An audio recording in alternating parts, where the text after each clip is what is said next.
Complicadísimo a propósito de la ciudad, llegar hoy hasta acá, por River, porque la ciudad está convulsionada, porque mucha gente se prepara para lo de mañana, Sergio. Así que bueno, llegó hace un rato y que estamos con él.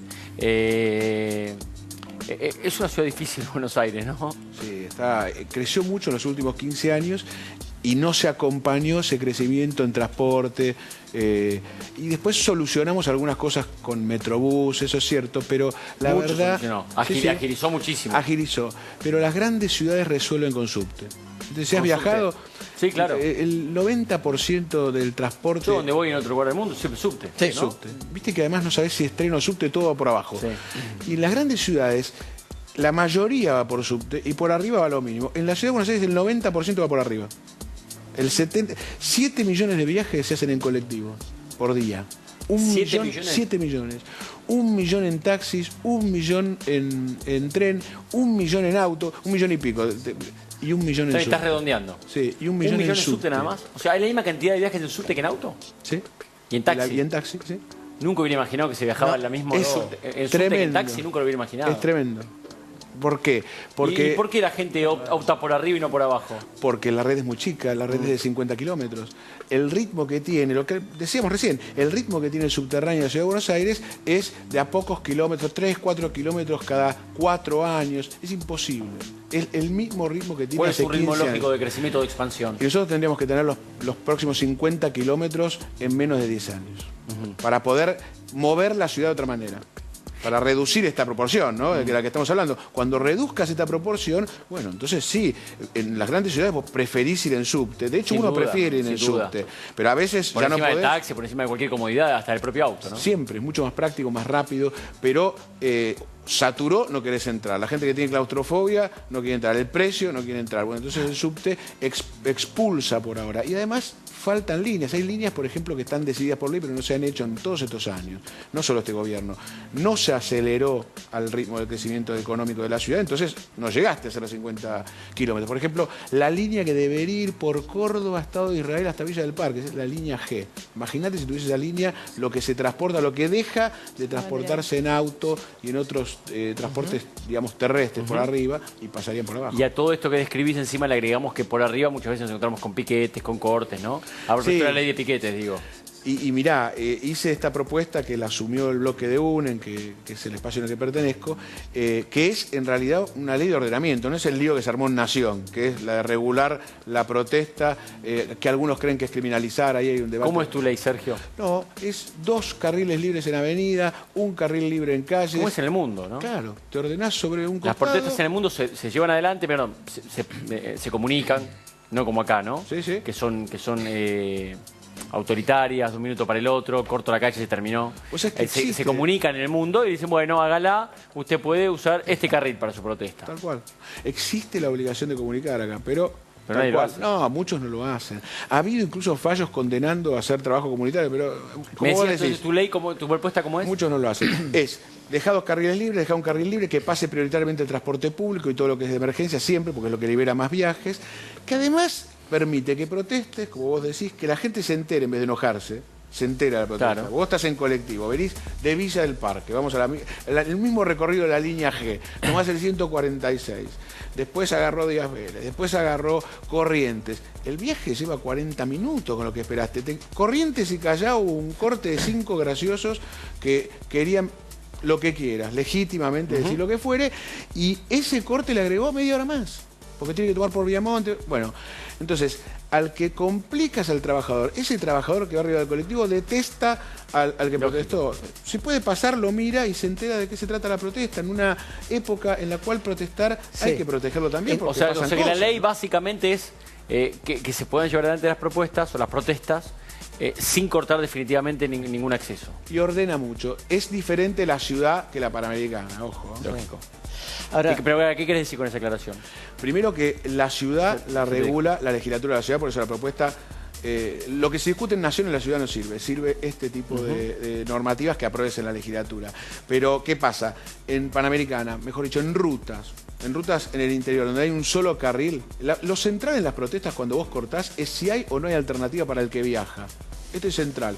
En la ciudad hay alternativa, pero el tránsito es tal que es como si no hubiese. Es decir, el ejemplo que te da, Corrientes, tomo Viamonte, sí, pero se complicó todo, es como si no hubiese alternativa. En ruta no hay, uno puede volver 30 kilómetros. En Panamericana hay, pero si dejás más de un carril, ahí ya es más complicado. Perfecto. Pero se puede. No, estábamos hablando de piquetes. Y claro, cuando vos ves la cantidad de piquetes en el año 2013 a lo largo y ancho del país, te impresiona 6.000. Casi 6.000 piquetes en todo el país en lo que fue del 2013. Y este año va para superarlo. Pero la propuesta que hacías vos, y te pido, digamos, la oportunidad por ahí de contestarle, Sergio Berni, ¿qué es lo que dijo? A él le parece que las calles, las arterias no se tienen que cortar porque eso está prohibido, entonces él dice no se tiene que cortar ni siquiera un carril. Mira, esto es un giro notable del gobierno que alentaba que corte los puentes en el conflicto con Uruguay y ahora resulta que no quiere que corte nada nunca en ningún lado. Sí. Yo, aquel que se enoja y comparto su enojo con los cortes, le voy a recordar algo que no es menor. ¿Por qué vale la pena proteger los cortes? En términos, los cortes, ¿por qué vale la pena proteger la protesta? En términos prácticos. Cuando no tuvimos luz, muchos tuvimos que salir a la calle, o muchos tuvieron que salir a la calle para protestar y que se escuche que no había luz. Cuando fue el 8N, digo del otro lado, del que quiero protestar contra el gobierno, también se cortó la 9 de julio. Es decir, de los dos lados, de todos los lados, pro gobierno, contra gobierno. Si nadie tiene derecho a coartar mi libertad de movimiento, nadie. Sí, porque, sí, y al mismo tiempo de protestar, porque si vos cortás la protesta, recuperar esa posibilidad a manos de la arbitrariedad de un gobierno es muy difícil. Entonces, tenés que proteger circular y tenés que proteger que se pueda protestar. Y como vos decías, en el mundo se puede, en el primer mundo se puede, pero correte un costado. Y esto es lo que tiene que aprender. Se comunica, Berni, ¿no? se informa un horario, ellos te dicen cuánto tiempo podés cortar. Exactamente. Te acompaña la policía, digamos. Está bien, parece un poco sofisticado para nuestra Argentina, ¿no? Parece un poco sofisticada este tipo de métodos, pero bueno, yo los vi hace poco y además me detuve y empecé a charlar con la gente porque quería saber de qué se trataba y me explicaron que ellos habían pedido 2 días antes que los habían dejado manifestarse en este carril, no sé, te digo, de 12:30 a 12:43. Claro. Y para esa protesta, de acuerdo a la magnitud que ellos describieron tendría la protesta, les asignaron 8 policías. Parece un poco lejano para nosotros, ¿no? Como muy de manual, muy sofisticado. Sí, pero como vos decís, es posible y además, te insisto en esto, es más eficiente. Se entera la gente de que se trata en vez de enojarse con el que protesta. Y al gobierno le resulta la protesta de un impacto similar, porque hoy, cuando se corta totalmente el tránsito, los gobiernos no sufren, sufre la gente. Los gobiernos miran y dicen, bueno, ya me enteré de tu protesta. Decime, pero Sergio, también no estás trabajando nada. en proteger a los inquilinos, ¿no? Sí, hace unos años, cuando era legislador, aprobamos una ley que es de mi coautoría, con otra diputada, que es la ley de garantía bancaria que ¿por qué esto? Porque en el Consejo, lo ato, la Ciudad de Buenos Aires tiene un 20% de stock de vivienda que lo hemos hablado. Vacías. Un 20% que no tiene vivienda, un 30% de la ciudad alquila. Entonces, en aquel momento aprobamos una ley que ayude Hay un 20% a alquilar. de viviendas ociosas. Ociosas. De gente que invirtió y tal vez la tiene la persiana cerrada y nunca la habitó. Prefiere tenerla deshabitada a alquilarla y tener una complicación. Por otro lado, la gente que quiere alquilar muchas veces no tiene garantía bancaria, no está en el sistema. ¿Qué pasa? Hoy en villas y asentamientos, por ejemplo, no es que se compran garantías, no las pueden comprar, que es común esto. El que alquila lo hace. El que vive en villa y asentamiento paga 2, 3 mil pesos por mes una pieza. O sea, puede pagar un alquiler, pero está viviendo en condiciones hacinadas, en una serie... Porque no tiene manera de cubrir las necesidades de aquel que te alquila. Exactamente. Entonces, y además, ¿cómo demuestra esa formalidad? No la puede demostrar.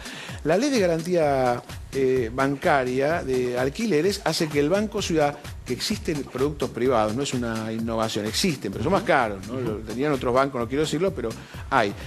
Pero el Banco Ciudad lo puede hacer más barato y lo puede y además lo pone en línea en el departamento de riesgo. Viste que el crédito hipotecario no existe en la Argentina, lo que existe es un crédito personal que además después se lo garantiza hipotecariamente. No es como en el resto del mundo que es tu única garantía es la hipoteca, entonces no te pregunto cuánto ganás ni cuántos años. Bueno, acá es más difícil. Pero lo pone en línea para poder obtener ese crédito. Estamos ahí discutiendo todavía, esta ley se aprobó en el 2011 y ahí está el tema, para que el banco lo reglamente bien, porque por ahora sacó un producto de esa Tenía que ley. haber venido el lunes, que vino Frigerio acá. presidente del Banco estuve Ciudad. hablando con él de este tema. Compartieron la silla por unas horas, ¿no? Y lo charlaban juntos. No, pero estuve hablando con él de este tema. Y con Carlos Chile, que es secretario general de la CTA Nacional, viendo que lo reglamente bien. Es decir, ellos sacaron el producto pero garantiza solo el precio del alquiler. Y un dueño no te toma una garantía al inquilino. Dice, ¿qué me garantiza el banco? Solo el precio del alquiler. No, tiene que garantizar todo el contrato, como tienen otros productos. Así que estamos trabajando en eso. Me parece que es clave resolver tema vivienda para el vulnerable, clase media baja y clase media que está alquilando, mientras tenés 20% de la vivienda ociosa, ¿no? Sergio, gracias por tu visita y otro día charlamos más largo. Bueno, pero muy interesante. Y te felicito porque son propuestas en todo caso que tienen que ver con permitirle a la gente vivir bien, ¿no? O vivir mejor. Vivir mejor. Gracias, en serio. ¿Sabían que ahora hay una yerba mate que te quita el hambre? Es la nueva Cachamate Silhouette Plus. Tiene té verde, combina propiedades estimulantes y antioxidantes para una sensación de saciedad y ligereza únicas. Además es muy rica. Cachamate Silhouette Plus. Probala. Hay cosas que te quitan el hambre, como la nueva yerba mate Cachamate Silhouette Plus con té verde. Probala. Cachamate.